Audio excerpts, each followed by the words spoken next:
पाप का अन्न। एक महात्मा जी एक बार हरिद्वार के मोहन आश्रम में ठहरे हुए थे। एक वानप्रस्थी उनके पास ही एक कमरे में रहता था। एक दिन वानप्रस्थी सीधा महात्मा जी के कमरे में आया और जोर जोर से रोने लगा। महात्मा जी ने पूछा, क्या हुआ आपको? वह बोला, मैं लुट गया महात्मा जी, मेरी उम्र भर की कमाई नष्ट हो गई। पूछने पर पता चला कि वह वानप्रस्थी पिछले कई वर्षों से ईश्वर की भक्ति के मार्ग पर चलता हुआ ध्यान और उपासना की सीढ़ी तक पहुंच चुका था। रात्रि के समय बैठकर वह भगवान का ध्यान करता, ईश्वर की शीतल ज्योति उसे दिखाई देती।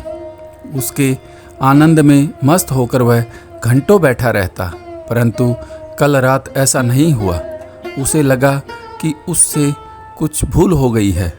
फिर प्राणायाम किया, फिर ध्यान से ज्योति को देखा, परंतु ईश्वर के दर्शन नहीं हुए। मैंने बार बार मुंह हाथ धोकर प्राणायाम करने का प्रयत्न किया है, परंतु आज ईश्वर के दर्शन नहीं हुए। मेरी तो उम्र भर की कमाई लुट गई। मैं तो कहीं का न रहा।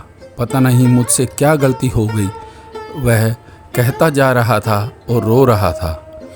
महात्मा जी ने पूछा, किसी बुरे व्यक्ति की संगत में तो नहीं बैठे? कोई बुरी पुस्तक तो नहीं पढ़ी? उसने कहा, ऐसा कुछ नहीं किया मैंने। महात्मा जी ने कहा, कल तुम आश्रम से बाहर तो गए होगे? वह बोला, गया था एक भंडारे में। एक सेठ साहब आए हैं, उन्होंने भंडारा किया था, वह खाना खाने गया था। महात्मा जी ने कहा, जाकर पता लगाओ वह सेठ साहब कौन हैं और उन्होंने भंडारा क्यों किया था। वानप्रस्थी गया। पता लगाकर उसने बताया कि सेठ एक शहर का रहने वाला है। उसने अपने जीवन में बहुत से बुरे कर्म किए हैं और उन कर्मों का प्रायश्चित करने के लिए हरिद्वार आया है, इसीलिए उसने भंडारा लगाया। महात्मा जी ने इस बात को सुनकर कहा, तुमने जो कुछ खाया वह पुण्य भाव से दिया हुआ दान नहीं था, पाप की कमाई का एक भाग है, जिसे खाने के कारण इसका प्रभाव तुम्हारी भक्ति पर पड़ा है। यह है पाप का अन्न खाने का परिणाम। इससे आत्मा गिरती है, आगे बढ़ता हुआ मनुष्य पीछे गिरता है।